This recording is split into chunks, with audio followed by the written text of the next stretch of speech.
Bismillahirrahmanirrahim. Assalamualaikum warahmatullahi wabarakatuh. Perkenalkan, nama saya Sabrina Zatani dari Fakultas Syariah Program Studi Hukum Keluarga Islam. Sini saya akan meresum kembali hal-hal mengenai PBAK 2021. Yang pertama, mengenai wawasan bidang kemahasiswaan. Bidang kemahasiswaan ini yang nanti akan banyak memfasilitasi kegiatan-kegiatan mahasiswa selama mahasiswa itu studi dan belajar di kampus UIN Maulana Malik Ibrahim ini. Nah, perlu diketahui bahwa menjadi mahasiswa UIN Malang itu tidak mudah. Kita ini termasuk the best human material. Apa sih the best human material ini? Artinya manusia-manusia pilihan yang bisa lolos dan masuk ke kampus UIN ini melalui banyaknya jalur-jalur masuk ke kampus ini. Mahasiswa baru itu harus mengupayakan diri secara mental spiritual dalam mengikuti kegiatan-kegiatan perkuliahan di kampus UIN Maulana Malik Ibrahim ini. Otomatis berbeda dengan kampus-kampus yang lain, apalagi dengan kampus-kampus perguruan tinggi umum, karena kita akan memperoleh sesuatu yang tidak diperoleh di kampus perguruan tinggi umum, yaitu memperoleh fasilitas-fasilitas kegiatan kemahasiswaan. Nah, maka dari itu kita harus menyiapkan diri secara mental spiritual dan juga melakukan transformasi gaya belajar dari tingkat SLTP menuju pola belajar di perguruan tinggi. Karena itu, kita sebagai mahasiswa harus berpikir ilmiah. Mahasiswa harus berpikir ilmiah karena cara membedakan manusia satu dengan manusia lainnya ialah dari cara pola berpikirnya.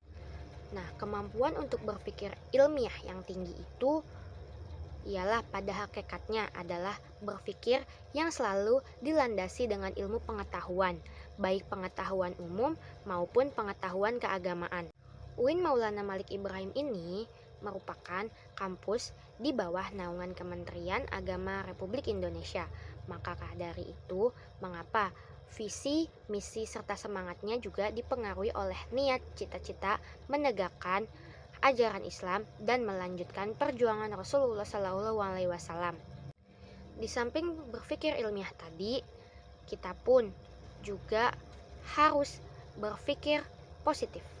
Di samping pola pikir, yang harus dilakukan ialah berperilaku positif. Nah, perilaku positif ini memiliki indikator-indikator khusus. Nah, antara lain ialah berperilaku sopan, memakai pakaian yang sopan, dan sebagainya. Selanjutnya, yakni wawasan bidang administrasi umum, perencanaan, dan keuangan.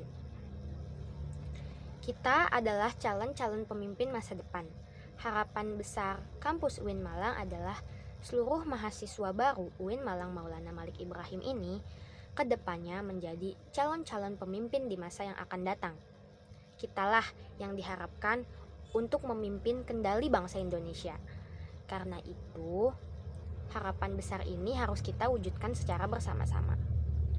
Adapun pesan-pesan yang disampaikan pemateri ini ialah pertama, pemimpin besar bukan orang yang pandai merangkai kata-kata semata, tapi orang yang mampu melaksanakan apa yang dikatakannya.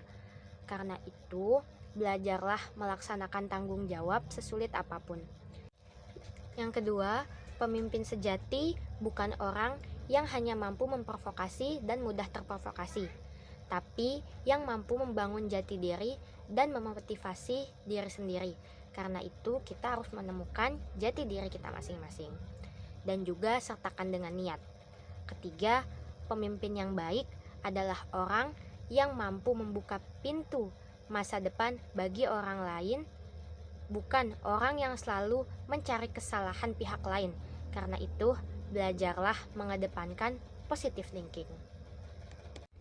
Visi misi kampus UIN Maulana Malik Ibrahim adalah terwujudnya pendidikan tinggi integratif dalam memadukan sains dan Islam yang bereputasi internasional.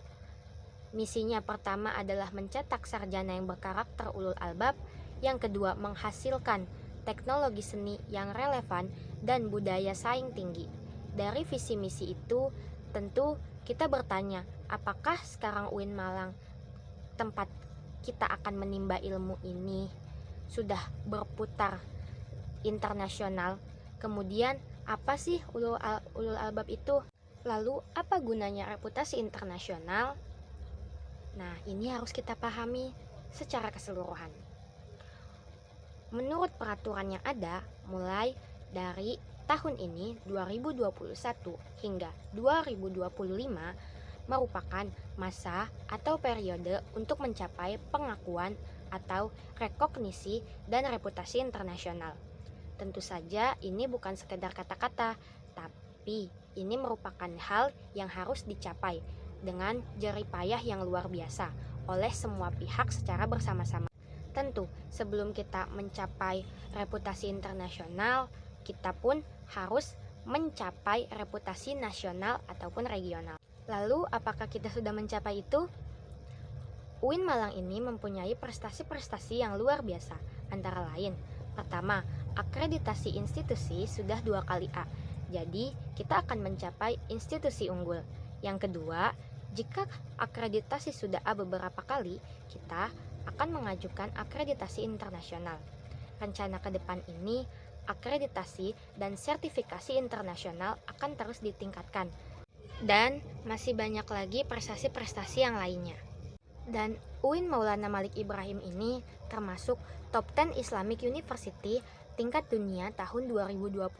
Prestasi-prestasi yang luar biasa ini tidak banyak dimiliki semua PTKIN atau UIN, tetapi ini prestasi-prestasi yang membanggakan baik di tingkat regional nasional maupun internasional. Maka outputnya akan diterima di dunia kerja dengan mudah. Karena itu semuanya, kualitas dari perguruan tinggi ini merupakan upaya dalam pengelolaan manajemen kampus agar mahasiswa lulusannya diterima dimanapun dan berhasil untuk meraih prestasi yang luar biasa. Keunggulan yang lainnya yakni ma'had. Jadi, lulusan UIN Malang ini juga diharapkan dapat menjadi mahasiswa-mahasiswi pilihan yang dapat menguasai bahasa Arab, bahasa Inggris, pembelajaran Quran, dan yang lainnya. Semua adalah dalam rangka proses pembelajaran untuk mencapai visi kita, mencetak lulusan yang ulul albab. Nah, ulul albab itu yang memenuhi kriteria pertama, mempunyai kedalaman spiritual. Nah, kedalaman spiritual ini bisa didapat ketika keluasan ilmu dan kematangan profesional dipadukan menjadi satu. Selanjutnya, kita akan membahas mengenai DEMA atau Dewan Eksekutif Mahasiswa. DEMA ialah organisasi intrakampus yang merupakan lembaga eksekutif di level lingkup universitas maupun fakultas. Pelaksana program kemahasiswaan sebagai lembaga yang mengkoordinasi dan menginstruksi kemahasiswaan tingkat universitas. Adapun tugas-tugasnya ialah melaksanakan program kerja organisasi yang sudah disepakati Senat Mahasiswa Universitas, mengkomunikasikan dan menginformasikan kegiatan kemahasiswaan di dalam lingkup universitas, melaksanakan koordinasi dan sinkronasikan kegiatan mahasiswa. Adapun bagian-bagiannya ialah Kementerian Luar Negeri, Kementerian Sosial Hukum dan Politik, Kementerian Dalam Negeri, Kementerian Agama. Nah, ini merupakan bentuk upaya kolaborasi kampus dengan agama. Selanjutnya Kementerian Pengembangan dan Kreativitas, dan yang terakhir ialah Kementerian Komunikasi dan Informasi. Dan struktur pengurus DEMA universitas ini ialah mulai dari ketua, wakil ketua, sekretaris, bendahara, kemudian kementerian-kementerian yang ada. Di samping DEMA tadi, ada juga yang disebut dengan SEMA. SEMA ialah lembaga legislatif yang berada di bawah naungan universitas yang mengkoordinasi DEMA, UKM, dan HMJ. Visinya ialah terwujudnya Senat Mahasiswa sebagai lembaga legislatif transformatif, kolaboratif berdasarkan asas kebersamaan dan kekeluargaan serta menjunjung tinggi profesionalitas. Fungsi SEMA ialah advokasi, legislasi, pengawasan, dan penganggaran. Tugas SEMA antara lain mengawasi dan mengontrol DEMA universitas, memberikan persetujuan setiap kegiatan yang akan dilaksanakan oleh DEMA universitas, memberikan pengesahan setiap laporan pertanggungjawaban setelah selesai agenda, memfasilitasi aspirasi mahasiswa, dan yang terakhir ialah mengesahkan peraturan DEMA. Wewenang SEMA ialah membentuk undang-undang yang dibahas dengan presiden mahasiswa, menanggung dan mempertimbangkan segala aspirasi mahasiswa.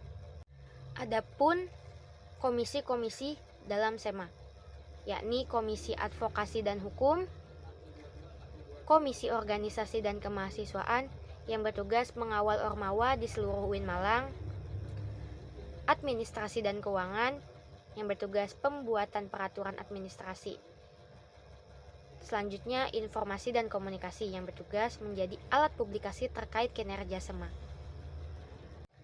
Lalu, Badan Pengurus SEMA atau strukturnya, yakni mulai dari Ketua Umum, Sekretaris Jenderal dan Bendahara, Ketua Komisi A, Ketua Komisi B, Ketua Komisi C, dan Ketua Komisi D. Nah, syarat untuk bergabung di lingkup SEMA dan DEMA ialah IPK minimal harus 3, memiliki SK kepengurusan Ormawa, siap terikat dengan DEMA universitas. Nah, mahasiswa pun juga harus aktif di UIN Maliki Malang. Materi berikutnya yakni mengenai kebangkitan bangsa menuju Indonesia tangguh. Seperti yang kita tahu, akhir-akhir ini kasus penyebaran COVID yang tidak ada henti-hentinya, upaya vaksinasi dan sebagainya. Nah, kunci mengendalikan pandemi COVID ini yakni ada 2. Pertama, vaksinasi dipercepat untuk herd immunity. Yang kedua, disiplin berprokes. Nah, untuk kembali ke Indonesia tangguh, wajib untuk membenahi dampak-dampak dan tantangan-tantangan yang ada di pandemik ini. Nah, dampak-dampak terhadap pandemik COVID-19 ini ada mulai dari turunnya pertumbuhan sektor ekonomi, yaitu melemahnya daya beli, hilangnya pekerjaan. Nah, dari sektor pendidikan, putusnya sekolah, anak harus bekerja, persepsi orang tua yang dimana bahwasanya pendidikan itu harus selalu bersama guru, lalu kekerasan pada anak dan resiko eksternal, serta penurunan capaian belajar. Lalu dari sektor sosial, yakni meningkatnya angka kematian dan meningkatnya angka kriminalitas. Nah, seharusnya ada pencanangan kebijakan sektor pendidikan yang meliputi bantuan kuota, bantuan subsidi upah, bantuan UKT, serta rumah sakit pendidikan. Nah, untuk mewujudkan Indonesia yang tangguh ini, pentingnya kolaborasi hexahelix, yaitu model kolaborasi masa depan yang mampu menaikkan kelas sektor ekonomi, pendidikan, dan sektor lainnya. Apa saja komunitas ormas, pebisnis, pemerintah, akademis, universitas, partai politik, serta media massa. Nah, ada 3 kekuatan pengubah dunia. Yang pertama, kemajuan teknologi. Yang kedua, agama.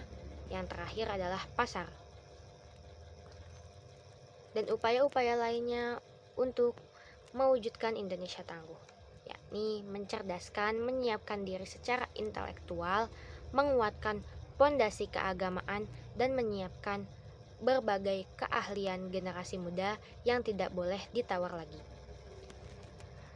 Peluang UIN atau PTKIN untuk menuju Indonesia tangguh juga, yakni arus utama pengembangan teknologi digital. Kedua, link and match dengan sektor industri.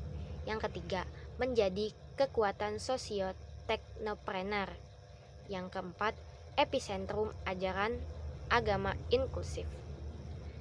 Dan generasi-generasi Indonesia pun harus menjadi generasi yang unggul. Adapun indikator-indikatornya yakni harus memiliki keagungan moral dan spiritual. gandrung ilmu pengetahuan. Jadi pengetahuan kita harus luas. Selanjutnya, memiliki digital questions, dan yang terakhir ialah kesalehan atau peduli sosial. Selanjutnya, moderasi beragama dalam bingkai NKRI. Nah, ada dua arus besar di sini. Pertama, Sunni Islam dan Syiah Islam. Adapun label-label atau penamaan-penamaan sosiologi yang lainnya, yakni Islam atau Muslim liberal, sekuler, pragmatis, modernis, tradisionalis, fundamental ekstremis, dan yang terakhir teroris. Nah, dan yang paling modern di sini atau kontemporer labels atau penamaan ialah moderat Islam dan Islam Nusantara. Apa sih moderat Islam itu? Definisi moderasi yakni secara etimologis adalah wasatiyah, yaitu jalan tengah, posisi tengah yang berkeadilan.